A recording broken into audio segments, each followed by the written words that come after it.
कि सम्राट वीर भोज की मूर्ति के साथ जाति सूचक शब्द लिखा गया, जिसके बारे में पूरा समाज जो है वो आंदोलन पर आ गया और उन्होंने कहा कि हमारे महापुरुषों के साथ यह अन्याय है, उनके मान सम्मान के खिलाफ।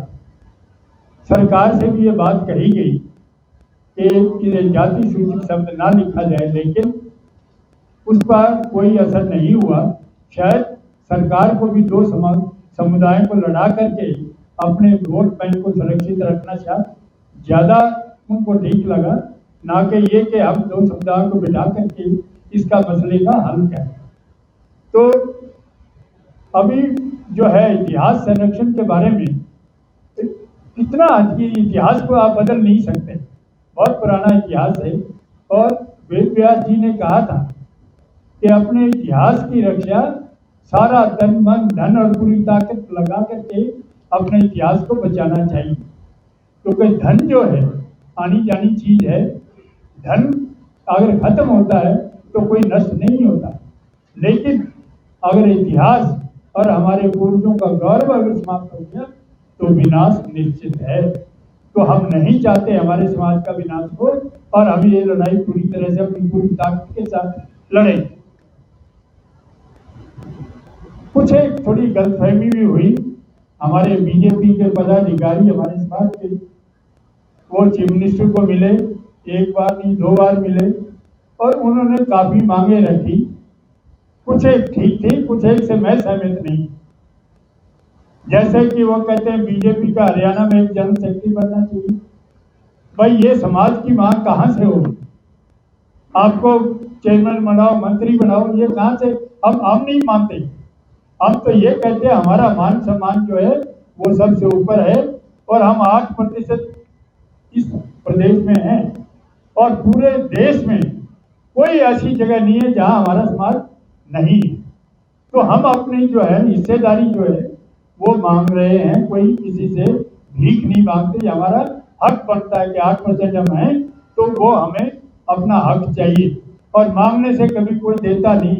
हर बार कहते 40 साल तो मेरे को हो गए, मेरे कान पक के सुनते सुनते कि इतनी सीटें दे दो, उतनी दे दो, किसी ने कभी दिया नहीं, कोई सुनता भी नहीं। जब तक आदमी अपनी ताकत नहीं दिखाता तब तक कोई सरकार मानने को तैयार नहीं। ये हमें अपना दिखाना पड़ेगा। आपने देखा होगा लोकसभा के इलेक्शन में राजपूत समाज जो था उदासीन हो, और वो उदासीनता एक विरोध में तब्दील हुई बाद में और बीजेपी को उसका खामियाजा भुगतना पड़ा, जहां 400 पार, 330 पार, 240 पर आ गए। और मेरे राइट साइड में हमारे ठाकुर पूर्ण सिंह जी बैठे। यूपी में जो तहलका मचाया इन्होंने, वेस्टर्न यूपी में आपने सुना भी होगा, देखा भी होगा, पढ़ा भी होगा कि क्या हालत हुई बीजेपी की वेस्टर्न यूपी में। वो सब कुछ जो है वो इनके कारण हुआ। इन्होंने इतना बड़ा आंदोलन वहां खड़ा किया और समाज को संगठित किया।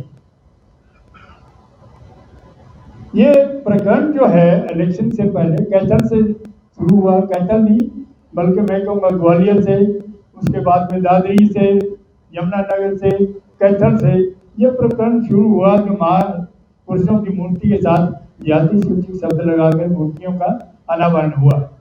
और उसी श्रृंखला में कैथल में हमारे बच्चों पे लाठीचार्ज हुआ, जिससे कि सारे समाज में एक विरोध की भावना पैदा हुई, क्योंकि वो कुछ कर नहीं रहे थे, वो उल्टा काम नहीं कर रहे थे कि उनके ऊपर लाठियां बरसाई जाए। तो वहां से सिलसिला होकर शुरू होकर के ये आगे बढ़ता चला गया और राजपूत समाज जो बीजेपी का कोर वोटर था वो उसके खिलाफ नजर आया। और हम अब ये कहते हैं कि भाई आप हमारे से बात करो, अगर कोई बात बनती है। हमारी 2 ही बातें हैं मेन, तो कि राजपूतों इतिहास के साथ कोई खिलवाड़ हम किसी कीमत पर बर्दाश्त नहीं करें। दूसरा, महापुरुषों के साथ कोई भी जाति सूचक शब्द लगा करके कोई मूर्ति का अनावरण नहीं होना चाहिए। महापुरुष सबके हैं। तो सरकार ये एक प्रस्ताव लाए, ये दोनों प्रस्ताव लाए असेंबली के अंदर और केंद्र सरकार को भेजे कि किसी महापुरुष के साथ जाति सूचक शब्द नहीं लिखा जाए। इससे सभी समाजों की आपस की सद्भावना बनी रही।